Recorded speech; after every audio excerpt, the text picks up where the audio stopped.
किससे पूछूं बात,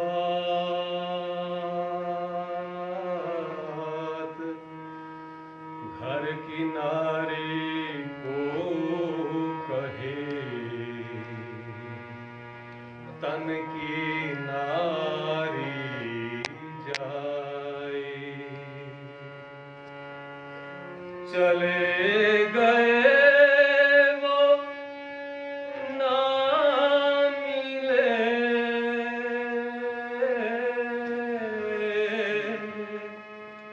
किससे पूछूं बात, मात पिता पिता सुत बांधवा।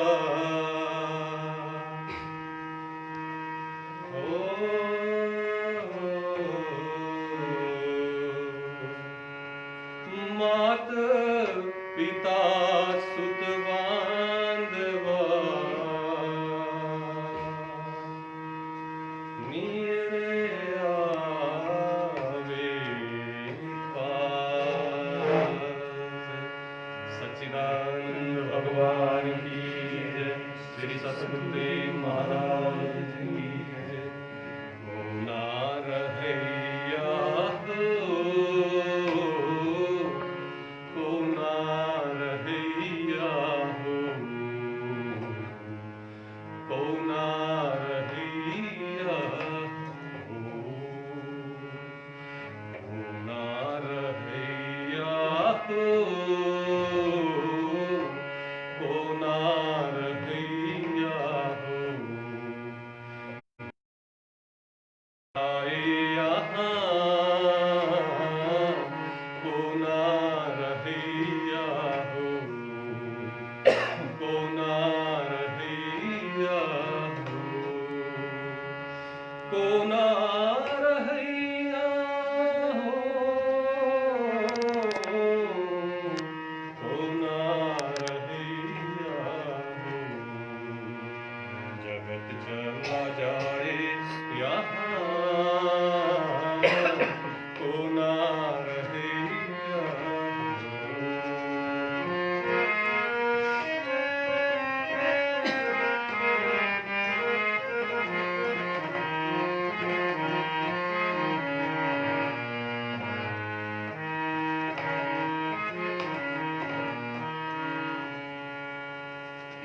चल गए कुंभकर्ण और रावण, चल गए और कुंभकर्ण और रावण हो, चल गए कुंभकर्ण और रावण।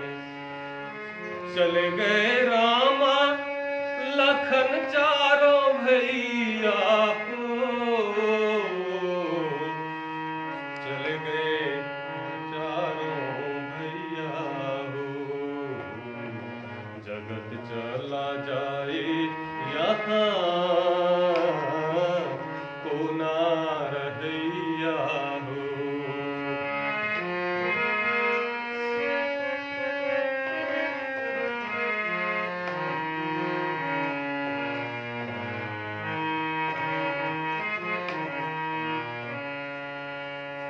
चल गए नंद यशोमती मैया, चल गए नंद यशोमती मैया। चल गए गोपी,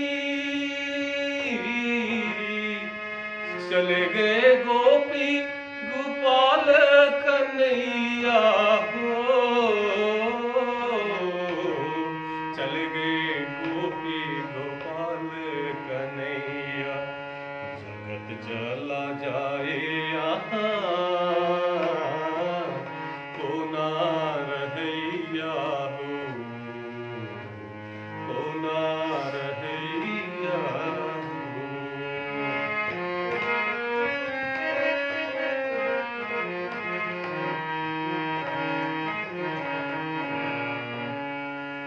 उत्पत्ति प्रलय चारों युग बीते, उत्पत्ति प्रलय चारों युग बीते, उत्पत्ति प्रलय चारों युग बीते, उत्पत्ति प्रलय चारों युग बीते।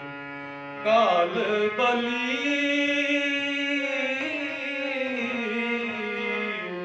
काल बली तेरा को ना बचैया हो, को ना बचैया हो, को ना बचैया हो। जगत चला जाए यहाँ को ना रहिया हो, को ना रहिया हो। जगत चला जाए यहाँ को ना रहिया हो।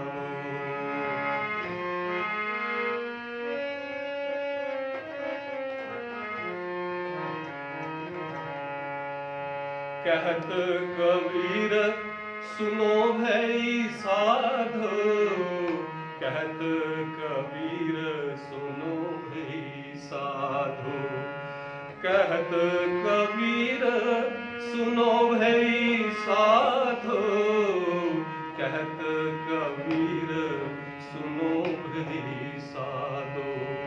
सत्य नाम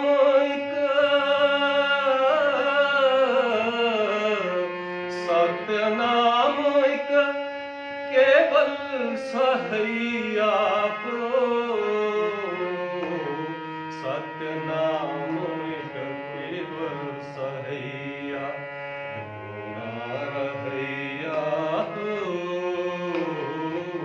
को ना रहैया हो, को ना रहैया हो, को ना रहैया हो। जगत चला जाए यहाँ को ना रहैया हो, को ना रहैया हो। सच्चिदानंद भगवान की जय, श्री सद्गुरुदेव महाराज की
प्रातः स्मरणीय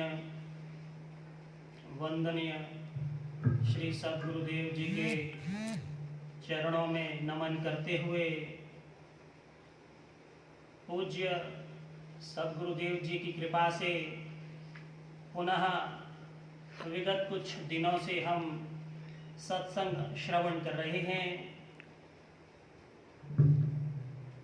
पूज्य सद्गुरुदेव जी के श्रीमुख से तीर्थ नाम के विषय पर सत्संग हमें सुनने को मिल रहा है। श्रीमद् भागवत में वर्णन आता है, साधूनां दर्शनम पुण्यम तीर्थभूता ही साधवाः कालेन फलते तीर्थम सद्यः साधुर समागमः। संत महापुरुष जिसको पूज्य महाराज जी ने कुछ दिनों पहले हमें समझाया था, चलते फिरते तीर्थ हैं। संत कबीर जी बहुत सरल भाषा में समझाते हैं, तीर्थ गए तो एक फल, संत मिले फल चार, सद्गुरु मिले अनंत फल, कहे कबीर विचार। वाह, हरे हरे। ऐसे श्री गुरु महाराज जी हमें मिले हैं, जिनके श्रीमुख से हम तीर्थ की महिमा श्रवण कर रहे हैं। तीर्थों में पूर्व दिवस कल काशी का वर्णन आया था। पूज्य महाराज जी ने काशी का आध्यात्मिक, आंतरिक व बाहरी अर्थ हमें समझाया। श्री गुरु गीता में भी काशी शब्द का अर्थ बहुत सुंदर समझाया है। वहाँ पर भगवान शिव माँ उमा पार्वती को समझाते हुए कहते हैं, काशी निवासश्च जानवी चरणोदके, अर्थात ऐसे गुरु महाराज जिनके निवास स्थान ही काशी है और जिनके चरण कमल गंगा माँ है।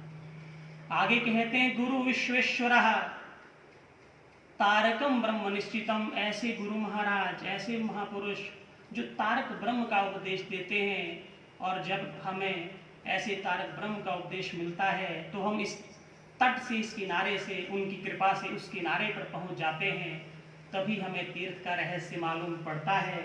तो चलिए पूज्य गुरुदेव के श्रीमुख से आज पुनः तीर्थ की महिमा का श्रवण करें। यह स्पष्ट हुआ कि तीर्थों में एक स्वाभाविक विशेषता है, उसी प्रकार नैमित्तिक कारण से विचित्र बन गया है, और यही विशिष्टता बराबर चली आ रही है जब तक महाप्रलय नहीं होता। इन्हीं दो कारणों से स्थान की विशिष्टता होती है, और इस विशिष्टता से जो लोग साधक हैं वे उपकृत होते हैं। तीर्थ यात्रा के बारे में पौराणिकों ने कहा है कि जब यज्ञ होते थे और काफी होते थे, उस समय अग्निहोत्र थे, तब तीर्थ यात्रा की परंपरा नहीं थी। धीरे धीरे यज्ञ कार्य समाप्त हो गया। खासकर कलयुग के प्रारंभ के समय द्वापर तक यज्ञ होते। कलयुग में आवश्यकता अनुसार अनूठे यज्ञ होते थे, अधिक नहीं हुए हैं। इसलिए जीवों के उद्धार के लिए उनका हृदय आकुल था। इसे वे कर नहीं पा रहे हैं। इन्हें कोई रास्ता देना चाहिए। अगर मनुष्य तीर्थ यात्रा ठीक से करे तो उसे यज्ञ का फल मिलता है। इसीलिए तीर्थों का एक उद्देश्य है। मैं तत्व की बातें कह रहा हूँ, लौकिक बातें बाद में बताऊंगा। कैसे तीर्थ यात्रा करनी चाहिए, कैसे जाना चाहिए, मन कैसा रखना चाहिए, यह सब साधारण बातें हैं, इसे सभी जानते हैं। अब असली बातें बता रहा हूँ। तीर्थ यात्रा का एक विज्ञान है। सभी बातों को लेकर नर रूप में कल्पना, जैसे आता है, मनुष्य चाहे जिस रूप में न्यास, तांत्रिक और पौराणिक, इसका उद्देश्य क्या है किसी देवता या स्थान के प्रति करता है। स्थान देवता के न्यास हैं और शक्ति का भी। न्यास का अर्थ है सुपर इम्पोजिशन, अर्थात शरीर के किसी अंश में शक्ति की स्थापना करना या किसी देवता को स्थापित करना या किसी तत्व की स्थापना करना। स्थापना करने का अर्थ है यहाँ यह चीज है भावना शक्ति के माध्यम से उस शक्ति की कल्पना करना, इस धारणा को प्रयत्न करके लाना। इसी प्रकार अगर अपने शरीर में अगर किसी देवता को न्यास किया जाए तो देखोगे कि पैर के अंगूठे से लेकर सिर के बालों के अग्रभाग तक सर्वत्र देवता है। करूंगा तब देखने में आएगा कि पैर के अंगूठे से तक सर्वत्र वर्णमालाओं से सजे हैं, अर्थात मनुष्य का रूप ले लिया है। मनुष्य की मूर्ति तैयार हो गई है वर्णमालाओं के द्वारा। इसी प्रकार मानव की मूर्ति तैयार हुई है इन सभी तत्वों के द्वारा, इन सभी भावों के द्वारा। मानो मैं उसी देवता से बना हूँ, मैं उसी तीर्थगणों से बना हूँ। जो लोग विज्ञान के अनुसार तीर्थ करते हैं, अर्थात गुरु परंपरा के अनुसार जितने तीर्थ हैं उन्हें उसी रूप में आरंभ करना चाहिए। तीर्थों में एक कर्म क्षेत्र है तो दूसरा ज्ञान क्षेत्र, इन दोनों के मध्य है भाव क्षेत्र। प्राचीन काल में कर्म क्षेत्र को लोग कुरुक्षेत्र कहते थे। अन्य क्षेत्रे कृतं पापम कुरुक्षेत्रे विनश्यति, कुरुक्षेत्रे कृतं पापम वाराणस्यां विनश्यति, वाराणस्यां कृतं पापम वज्रलेपो भविष्यति। यही कहा गया है। अगर कोई काशी जाकर पाप करे तो क्या होगा? होगा वाराणस्यां कृतं पापम वज्रलेपो भविष्यति। कारण ज्ञान के बाद कुछ नहीं है, होता है उसका विनाश नहीं होता। आखिर इस पाप का विनाश कब होता है? काशी में मृत्यु होने पर तब उसे अनुशोचना होगी, एक भोग होगा, पाप का वह दंड पाएगा। पर स्थान की महिमा के कारण जहाँ दीर्घकाल तक होना था वहाँ कम दंड प्राप्त करेगा। तत्व की दृष्टि से अज्ञानकृत पाप तीर्थ यात्रा में नष्ट हो जाते हैं। यही वजह है कि गृहस्थों के लिए एक विधान दिया गया था, सभी लोग तीर्थ यात्रा अवश्य करें। दूसरी ओर यह भी कहा गया था कि तीर्थों में भी पाप होते हैं। इसके जवाब में बताया गया कि काशी जाकर उसे नष्ट कर डालो, इसलिए ऐसे विधान बनाए गए थे। तीर्थों में जाकर ठीक ढंग से तीर्थ कर सकें, सात्विक भाव से सदाचार में सद्भाव तीर्थ की अधिष्ठात्री देवी करते हुए तीर्थ करें तो तीर्थ उसके प्रति प्रसन्न होता है। तब उसे जो कुछ देने लायक है अपनी ओर से देता है, अर्थात चित्त शुद्धि होती है। जिस तीर्थ की जितनी शक्ति है वह उतना ही करता है।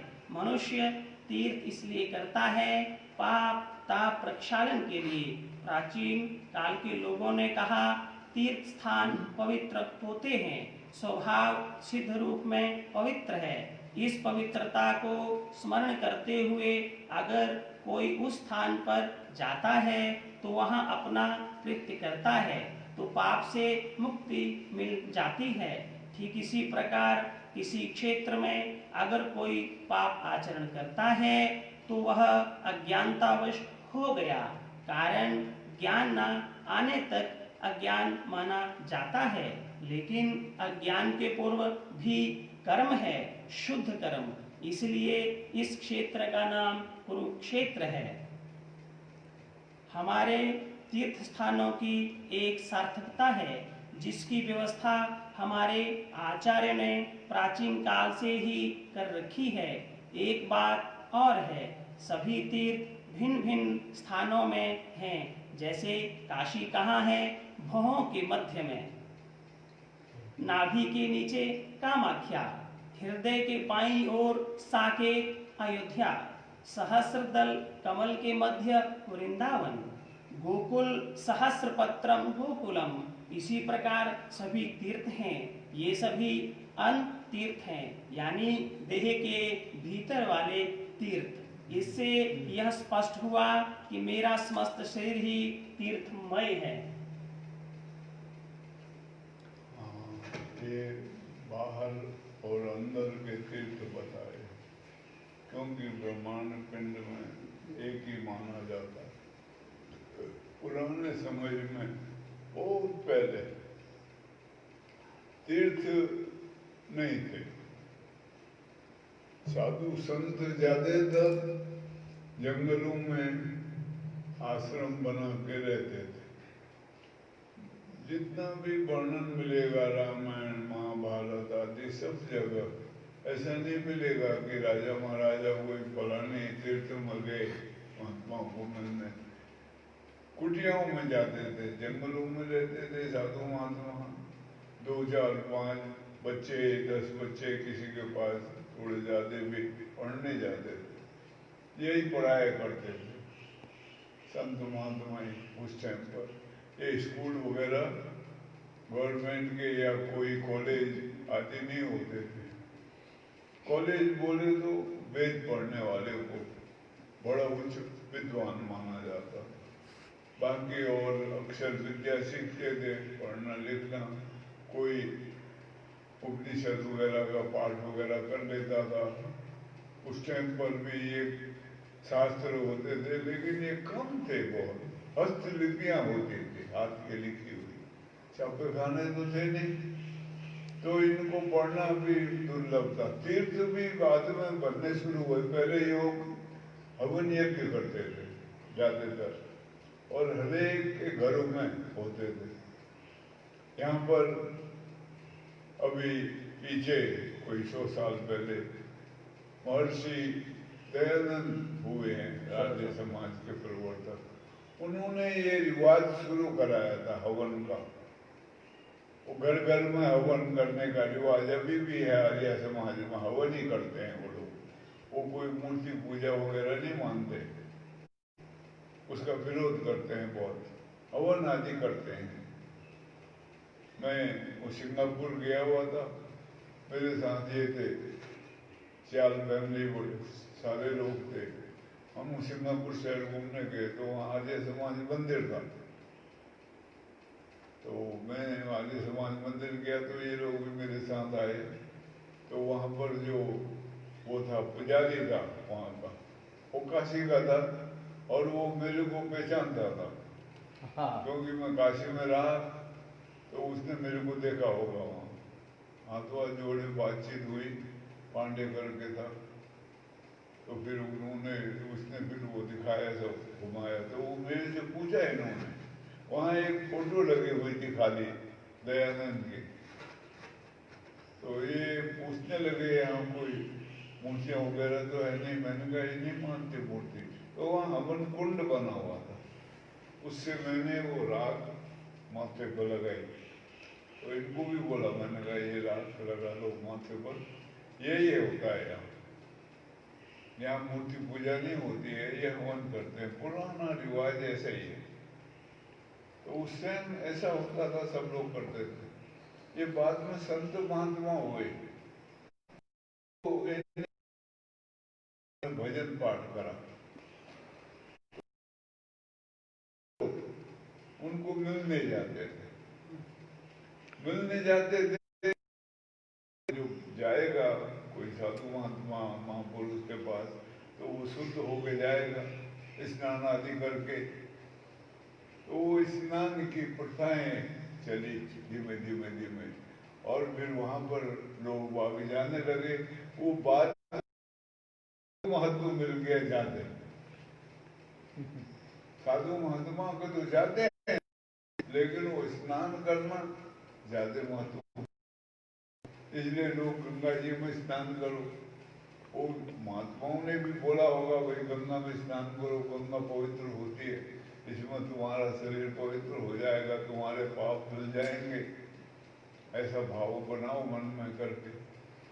लेकिन तीर्थों में जाना एक बड़ा भारी तप होता था, अकेले तो कोई जा नहीं पाता था। कोई साधु संत अकेला जाता होगा तो बात अलग है, जिसके पल्ले में कुछ नहीं हो वो मांग के खाए और चले, नहीं तो रास्ते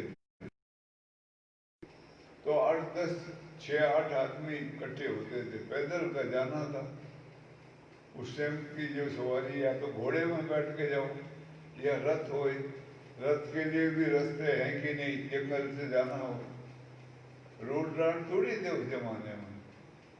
किंतु शेरशाह सूरी ने एक रोड बनाया था बड़ा, ढाका से लेकर तक। इसको आज grand trunk road, GT road बोलते हैं। इसका असली नाम शेरशाह सूरी रोड है,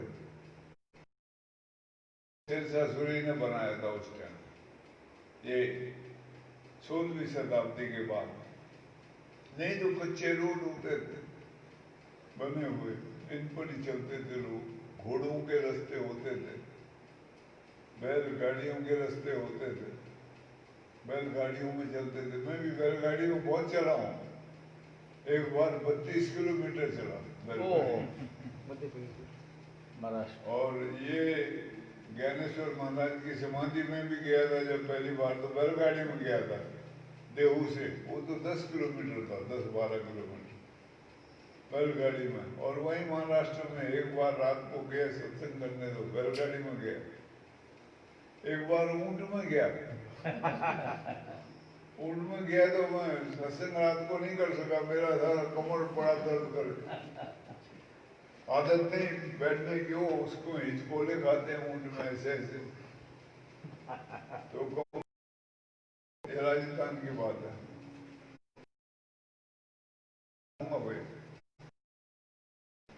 तो ऐसे पुराने जमाने में पैदल जाते थे, तो वो पैदल जाने में चर्चा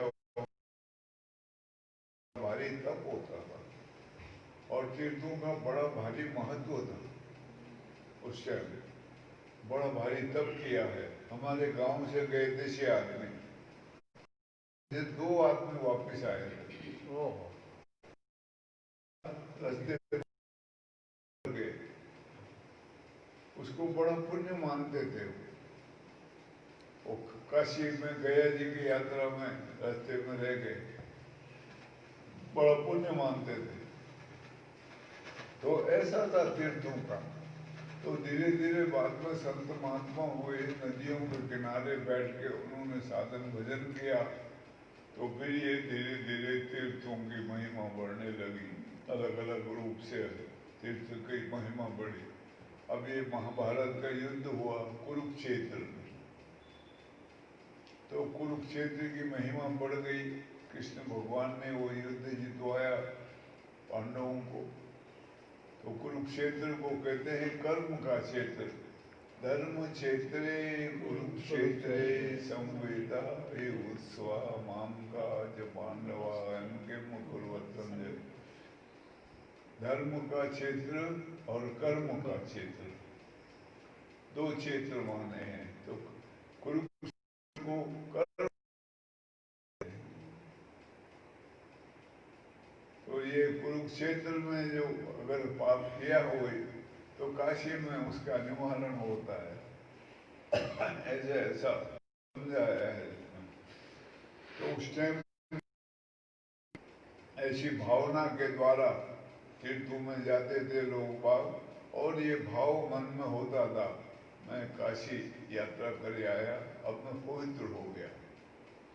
अब वो पवित्र हो गया, पीछे के सब काम गए, अब आगे को वो कोई पाप गलत नहीं करेगा, जीवन सुधर जाएगा उसका।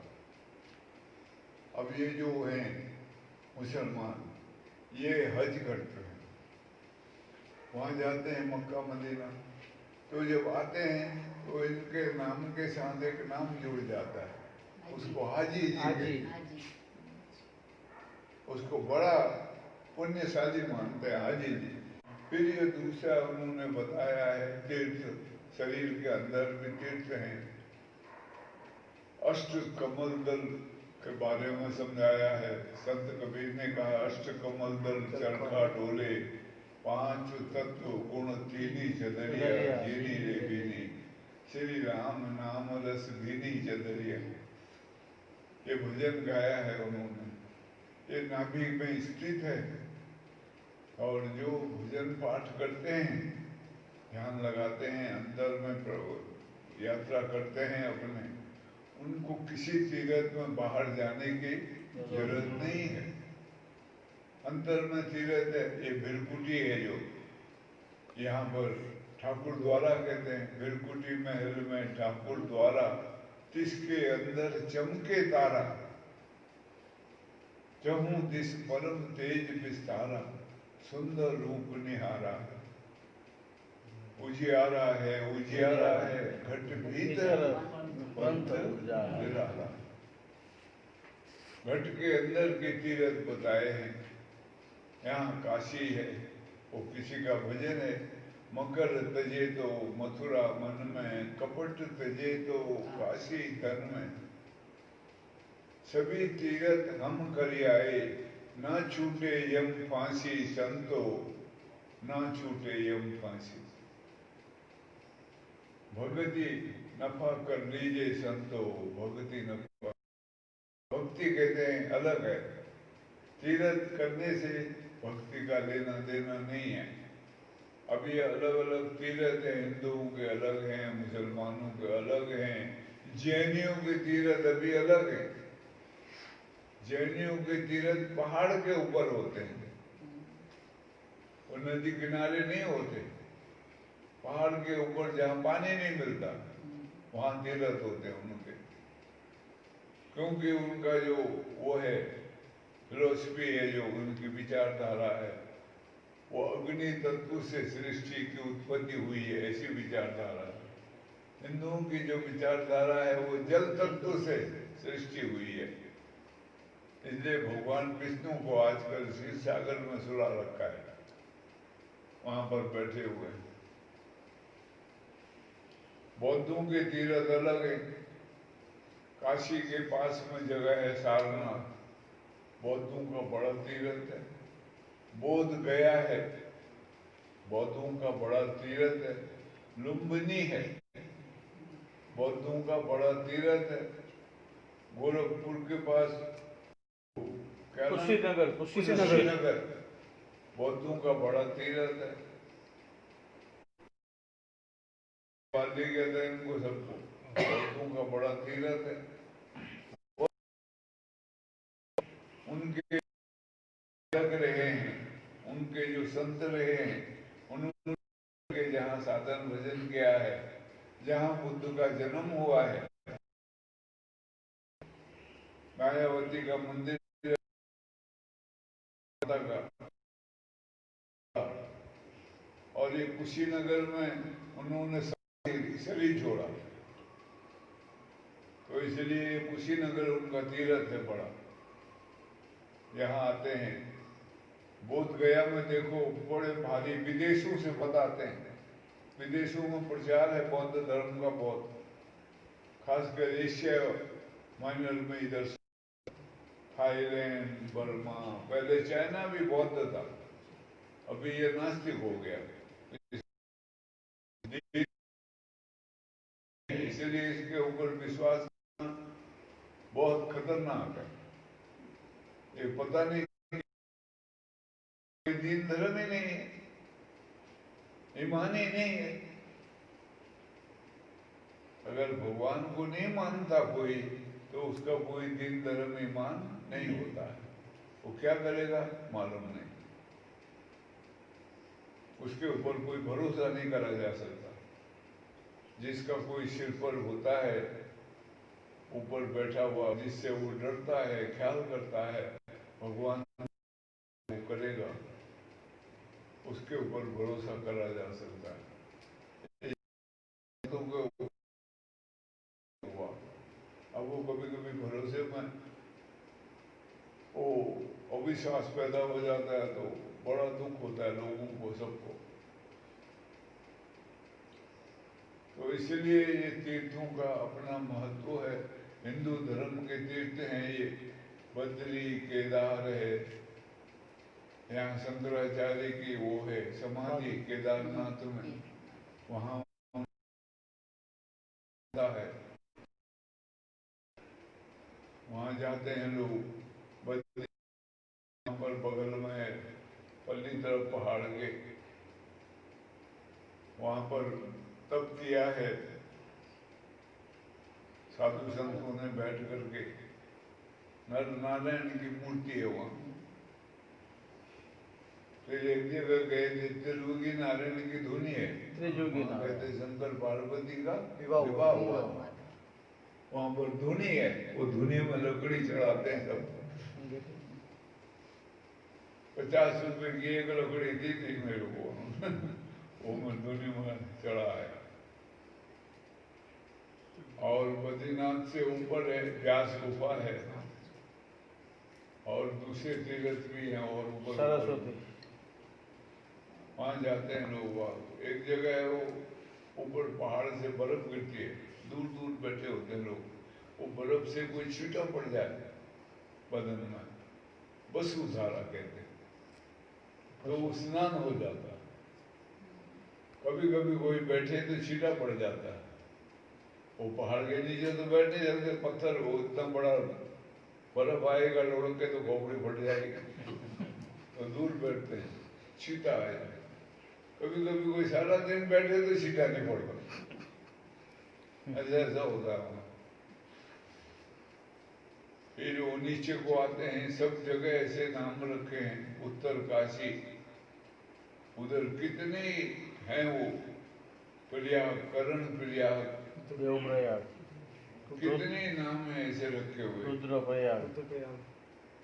वो होते वहाँ ऊपर शंकराचार्य महाराज ने मठ स्थापित किया, जोशी मठ नाम से, वहाँ जाते हैं लोग। उसके ऊपर में एक जगह है, बैठ के वो साधु महात्मा रहते हैं, तपोभूमि कहते हैं, वो चढ़ना ही मुश्किल है, ऊपर तक जाना पैदल जाना पड़ता है,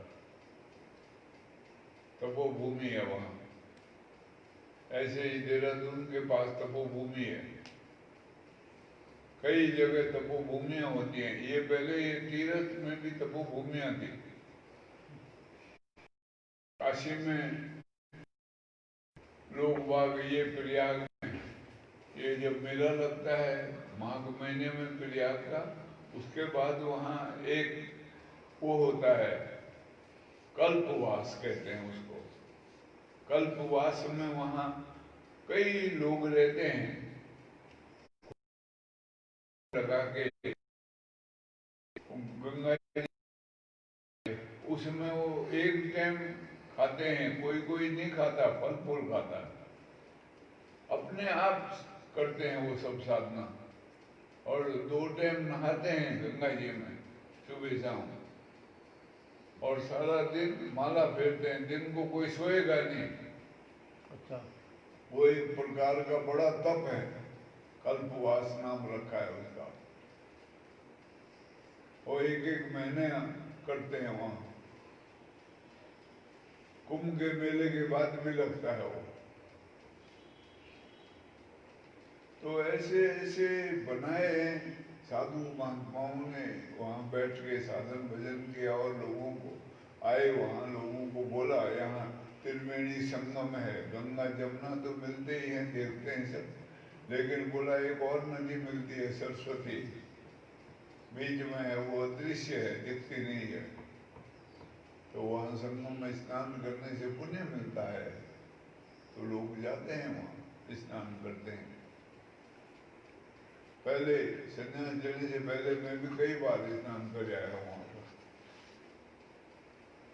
संन्यास लेने के बाद नहीं किया एक बार भी। काशी में किया गंगा जी में, लेकिन वहाँ नहीं गया कभी स्नान करने के लिए। वो मन का जो भाव होता वो समाप्त हो गया।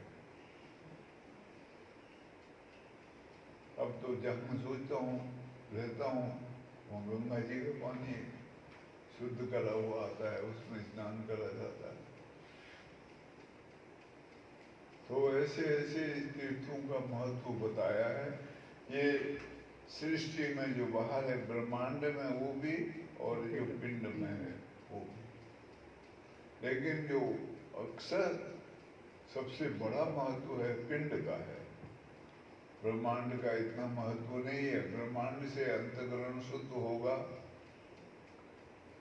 मन वाणी आदि शुद्ध होंगे, वो बात अलग है। लेकिन जो पिंड में है उससे ज्ञान की उत्पत्ति होगी, जिससे सारा रहस्य समझ आ जाएगा। जब रहस्य समझ आएगा तभी सब दुखों से छुटकारा होगा। वो पिंड के अंदर के तीर्थ स्नान है।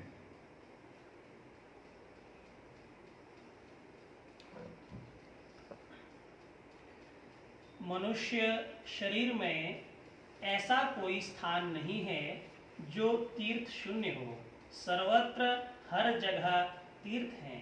अतएव जो लोग ज्ञान मार्ग पर चलते हैं वे तीर्थ यात्रा ही करते हैं। जैसे जो लोग बाहर जाकर स्नान करते हैं वे अपना करते हैं, और जो लोग उच्चाधिकारी हैं उन्हें स्नान करने की आवश्यकता नहीं होती।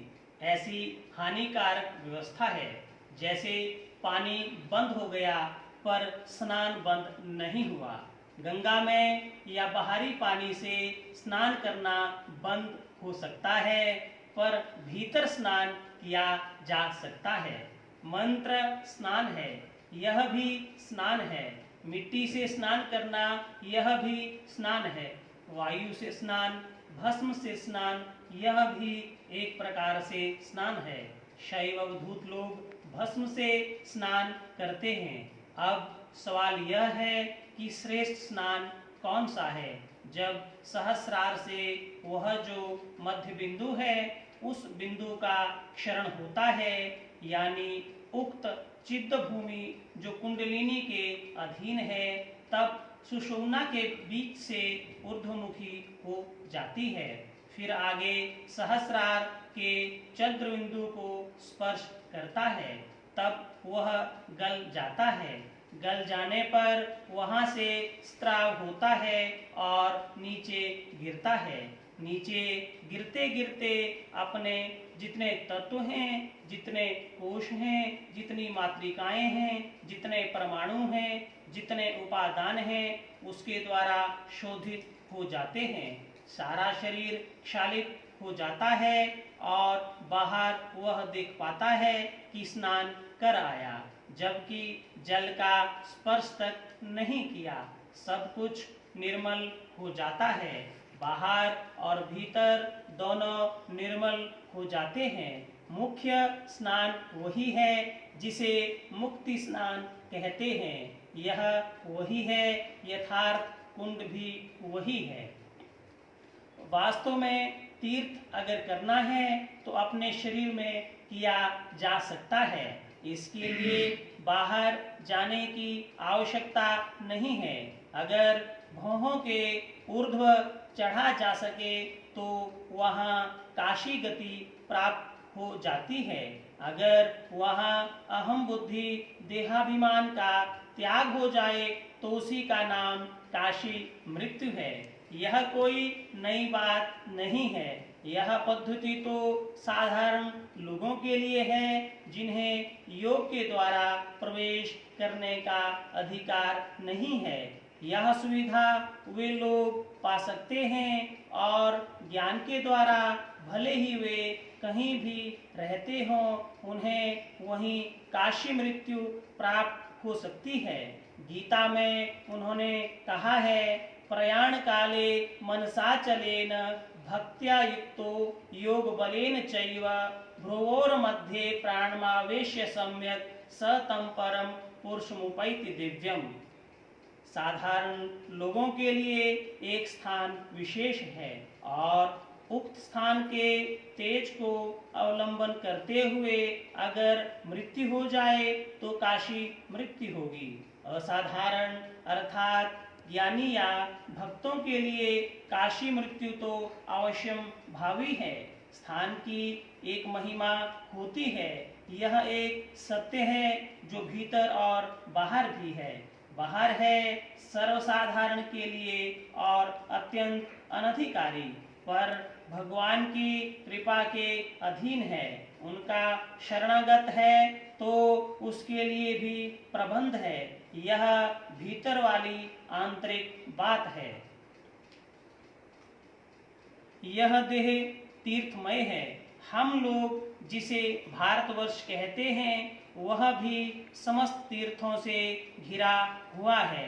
पूर्व, पश्चिम, उत्तर, दक्षिण, कन्याकुमारी तक सभी तीर्थ भूमि है।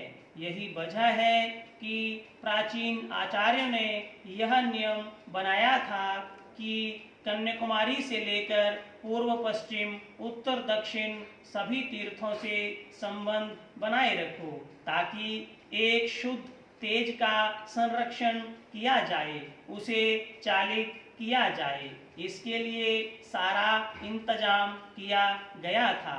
ये है तीर्थ के बारे में साधारण बातें। एक और साधारण नियम यह है कि किस तीर्थ के बाद किस तीर्थ में जाना चाहिए। आचार्यों का कहना है कि कामाख्या से आरंभ करना चाहिए। एक धारा के अनुसार मैं कुछ कहना चाहूँगा।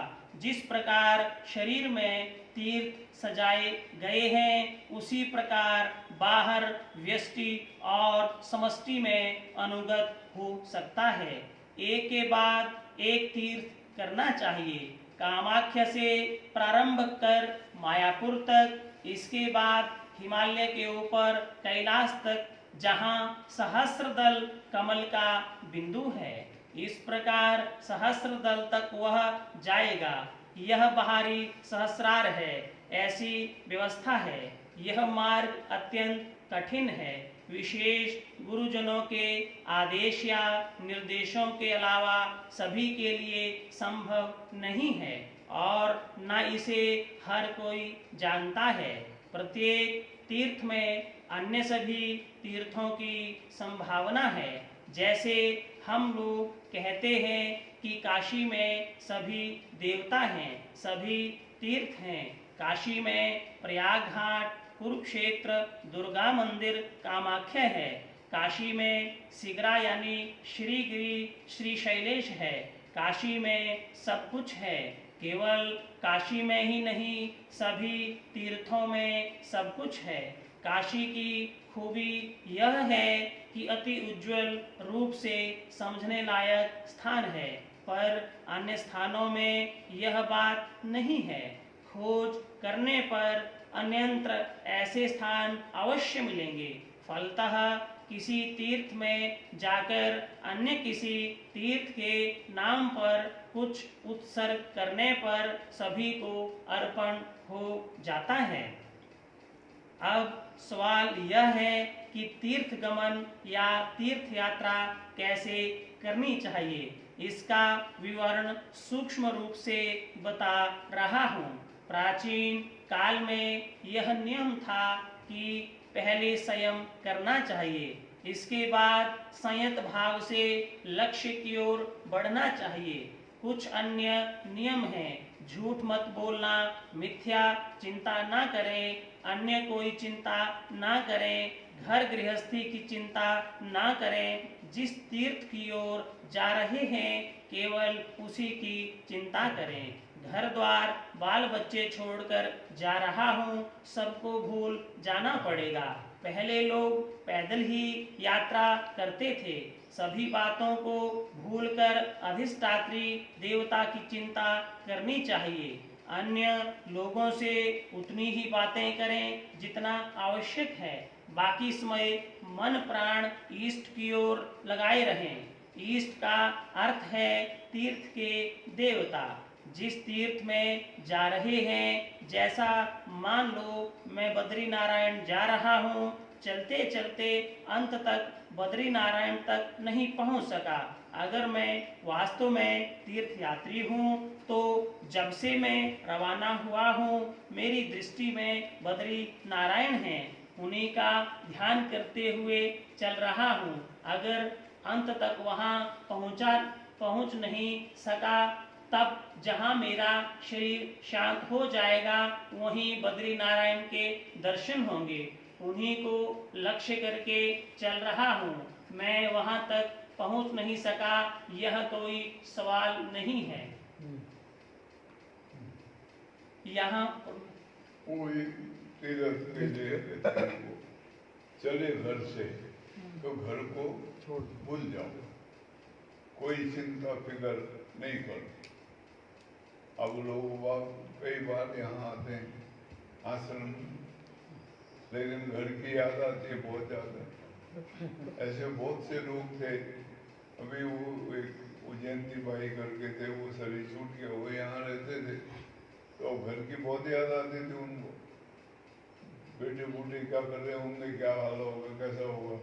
अब वो उस टाइम पर ये नहीं थे मोबाइल वगैरह, फोन भी बड़ी मुश्किल से लगता था, यहाँ था भी नहीं फोन, ये तो बात में लगा फोन।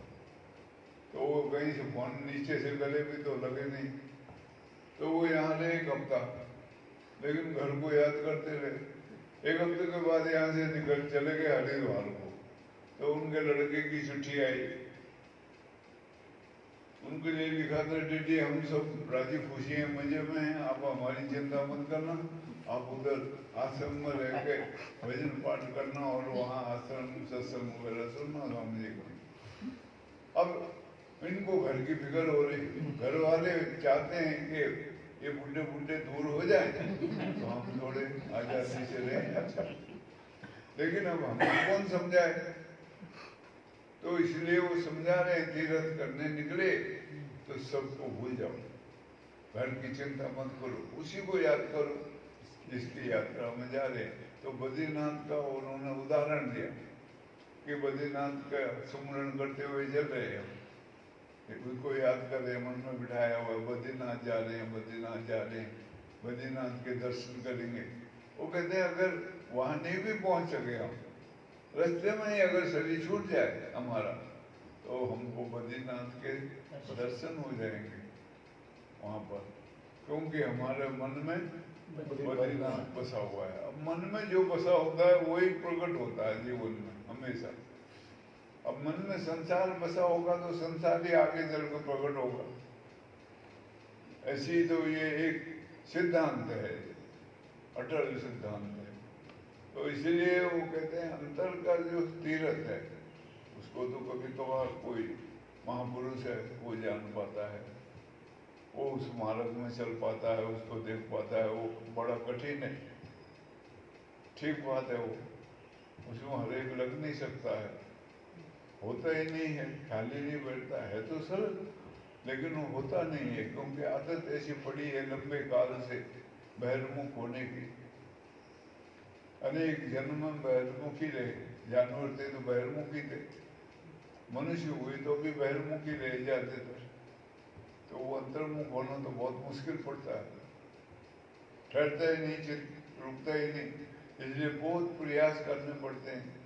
इसलिए भगवान कहते बहुना जन्म ना मनते, बड़े जन्मों के बाद। तो बाहर का जो तीर्थ है ये आम लोगों के लिए समझा रहे हैं, ये सबके लिए सुलभ है और सब लोग जा सकते हैं, वहाँ कर सकते हैं उसको। आजकल तो बहुत सुलभ हो गया, गाड़ी में बैठे गाड़ी लिए अपनी पहुंच गए वहाँ बराबर। लेकिन फिर उसमें भी त्याग तो है, थोड़ा बहुत त्याग उसमें भी है। वो पुराने जमाने का त्याग नहीं है, वो तप नहीं है, फिर भी थोड़ा बहुत त्याग वगैरह तप वगैरह होता है, उसका भी थोड़ा महत्व हो, लेकिन वो इतना नहीं है, कम होता है। लेकिन अगर वो भाव से करे तो अब यहाँ हरिद्वार जाओ, हरिद्वार में जुए के अड्डे हैं बड़े बड़े, इतना भारी जुआ होता है हरिद्वार में, जो कोतवाल लगता है वहाँ, वो 10-20 लाख रुपए दे के अपना ट्रांसफर करवाता है 3 साल के लिए हरिद्वार। हरिद्वार में बड़े बड़े जुए के अड्डे हैं। मैं जाता था वहाँ पटियाला हाउस में, और वहाँ महात्मा के पास उसके नीचे जो एक अड्डा था पल्ली तरफ बड़ा, एक बार एक रुड़की का एक लड़का था वो जो अकेला आता था वहाँ, वो मुझे मिला वहाँ। मैंने कहा नहीं यहाँ कहाँ आया? बोला आप कहाँ आए हैं? मैंने कहा मैं तो महात्मा से आशीष आनंद जी इनके पास जाता हूँ, और कभी कभी रात को ठहरता भी हूँ यहाँ। वो बोला यहाँ नीचे अड्डा है जो है, मैं तो वहाँ आता हूँ। तो दिल्ली से, मेरठ से, सहारनपुर से बड़े बड़े लोग, जुआरी लोग जाते हैं वहाँ शुक्रवार को, शनिवार को, और घर में बोलते हैं हम हरिद्वार जा रहे हैं नहाने पुण्य कमाने के लिए, और वहाँ गाय के लिए जाते हैं जुआ खेलने के लिए। तो ऐसा भी चलता है वहाँ, ऐसे बहुत सी जगहें होती हैं। अब उनका पुण्य क्या मिलेगा उनको? वो तो तब मिले जब वो हरिद्वार का भाव बसा हुआ हो मन में, और हम हरिद्वार जाएं इसीलिए जाएं कि हम वहाँ जाकर के अपने भावों को प्रकट करें, गंगा जी का लाभ मिले नहाने का, स्नान। ऐसे वो कहते हैं वो बद्रीनाथ की यात्रा में अगर हमारा शरीर छूट जाए, पुराने जमाने में ऐसा होता था, अभी तो कम होता है, तो वो उसको बद्रीनाथ के दर्शन हो, क्योंकि वो भाव है उसके अंदर, और वो कोई चीज और याद नहीं आ रही उसको, भगवान ही याद आ रहे, बद्रीनाथ भगवान आ रहे, तो वही मिलेंगे उसको। अंत मते सोगते। ऐसा होता है। तो वो समझा रहे हैं पुण्य का ये, और जो अंतर ख्याल करते हैं, सब तीरथ अंतर में देखते हैं, अंतर में ही है सब कुछ, क्योंकि मेरा तो स्वरूप है जो वो अंतर में ही है, और वो उसको वहाँ पाते हैं, तो उनके लिए तो कहीं आना जाने का मतलब नहीं। जाएं तो अच्छी बात है, जाते हैं, साधु संत बहुत हैं ऐसे जाते हैं, लेकिन बड़ी समझदारी की बात है। वो मैं अक्सर एक कहानी सुनाया करता हूँ। एक वो थे पेशकार, उनका नाम था झगड़ू सिंह। वो अखंडानंद जी महाराज के शिष्य थे, वृंदावन में अखंडानंद जी महाराज थे जब उनके शिष्य थे। वो बड़े भारी ईमानदार आदमी थे, कभी कोई काम गलत नहीं करते थे कोई भी। यहाँ तक कि ये जब हिंदुस्तान पाकिस्तान हुआ, तो ये पाकिस्तान से जो लोग आए यहाँ, उनको वहाँ जमीन अलाव होती थी तो उनके पास थे, तो वहाँ के जो मुसलमान भाग जाते थे, चले गए पाकिस्तान, उनकी जमीनों को अदला बदली कर देते, उनके पास था वो महकमा। तो एक वहीं का रहने वाला था, उसके नाम से जमीन करनी थी, वो कांग्रेस का बड़ा लीडर था। तो इन्होंने कहा नहीं, ये मैं आपको नहीं दे सकता हूँ, ये तो उनको मिलेगी जो पाकिस्तान से आए हैं, ये यहाँ वालों के लिए नहीं है, यहाँ आपकी जो जमीन है वही रहे। बहुत कईयों ने सिफारिश करी गई, यहाँ तक गोविंद बल्लभ पंत उस वक्त उत्तर प्रदेश का चीफ मिनिस्टर था, वो गोविंद बल्लभ पंत ने भी बोला उनको,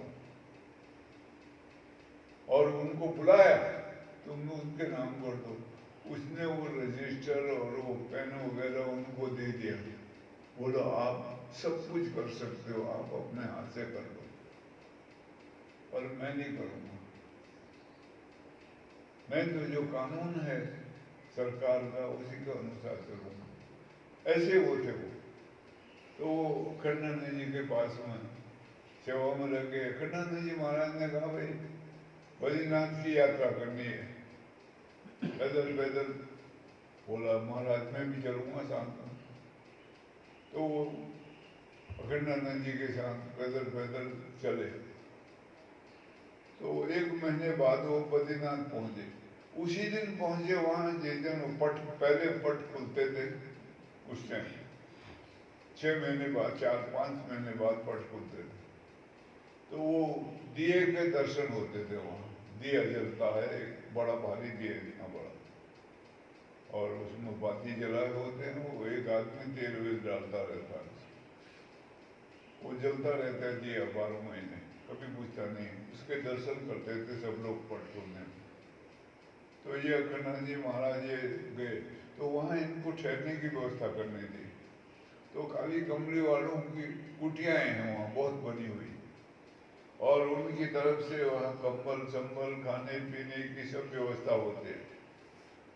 2 क्षेत्र हैं वहाँ, एक काली कमली वाले महात्मा थे, उन्होंने बनवाया हुआ पहले से, और एक पंजाब सिंध क्षेत्र है, इसमें पंजाबी और सिंधी लोगों ने अपना वो बनाया हुआ है, उनकी तरफ से भी होता है। तो उन्होंने कहा जबड़ू सिंह चलो मैं दर्शन करने जा रहा हूँ देव के। बोला महाराज जी मैं यहाँ जरा ठीक ठाक करता हूँ आपके ठहरने के कमरे को। तो वो कंबल संबल लेकर आए वहाँ से, और वो जगह कुटिया अब वो 6 महीने बंद रही, साफ सूफ करी, और वो पानी वानी छिड़का, पानी भर के लाए, और उनके खाने पीने की व्यवस्था। तो इन्होंने कहा था कि वो अन्य क्षेत्र से खा लेंगे, तो वो खाने पीने की व्यवस्था नहीं करी, पर वो स्टोव वगैरह लगा के वहाँ रखा। तो वो दर्शन होके अखंडानंद जी वापिस आ गए। वो आए, उन्होंने कहा जबरू सिंह गए नहीं दर्शन करने? बोलो महाराज जी मैं शाम को चले जाऊंगा, शाम को दर्शन करूंगा, दिया जला रहता है, वो शाम को मत्था टेक आऊंगा, हाथ जोड़े आऊंगा, अभी मैं ये सब काम में लगा हुआ था। अखंडानंद जी ने कहा 1 महीने तक मेरे साथ पैदल चले हो, यहाँ आए और इतनी लोग भीड़ भाड़ लगी दिए के दर्शन करने के लिए, तुम कहते हो शाम को देखेंगे। मेरे साथ ही देख लेते, दर्शन कर लेते, क्या फायदा हुआ ऐसा आगे? तो उन्होंने हाथ जोड़े, बोला छोटे मुंह बड़ी बात, महाराज जी देह के दर्शन करने से क्या मेरे को ज्ञान होगा? क्या मेरा जन्म मरण छूट जाएगा? क्या मेरे को समझ आ जाएगी? मेरा विवेक जागृत हो जाएगा? एक रिवाज है, परिपाठी है, वो कर लूंगा मैं सामने। आपके संग आने का मेरे को इतना लाभ मिला जिंदगी में कभी नहीं। आपकी सेवा करी और सत्संग सुनता आया आपसे यहाँ तक, वाह। और जिससे मेरे को सोच विचार बदल गया, मेरे जीने का ढंग बदल गया, और मेरे को बड़ा कुछ जानने को मिला। ठीक है, निमित्त कारण था दिए का दर्शन, मैं जाके शाम को कर लूंगा।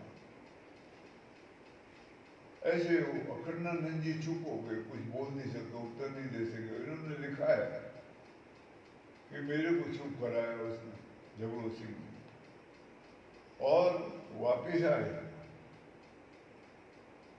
तो एक रेलगाड़ी में सफर कर रहा जबरू सिंह, इटावा जाना है किसी के यहाँ। रास्ते में गाड़ी में तबीयत बिगड़ गई, बड़ी उम्र थी 80-82 साल की। तो एक आदमी को बोला यार मेरे को नीचे उतारो, तो उसने हाथ पकड़ कर इनको प्लेटफॉर्म में उतार दिया। ये जाकर के एक बेंच में बैठ गए, चादर ओढ़ ली और वहीं से ही छोड़ दिया। वो तो बाद में लोगों को इनकी जेब में कार्ड पड़ा हुआ था, जिसके घर जाना था उसका एड्रेस का, तो उसको इन्होंने पता करा, और एक कोई आदमी यहाँ सली छूट गया उसका, तो वो आया, तो उसने कहा अरे तो जबरू सिंह है, मेरे घर आ रहे थे सत्संग करने के लिए। तो ऐसे सली छूटा उनका। तो तीर्थ यात्रा का अपना महत्व होता है, और जो लोग जानते हैं, ज्ञान है, समझ है, जिनकी गहराई में है, उनके लिए ये शरीर तीर्थ है। ये मनुष्य चोला ही तीर्थ है, इससे बड़ा तीर्थ कोई नहीं है।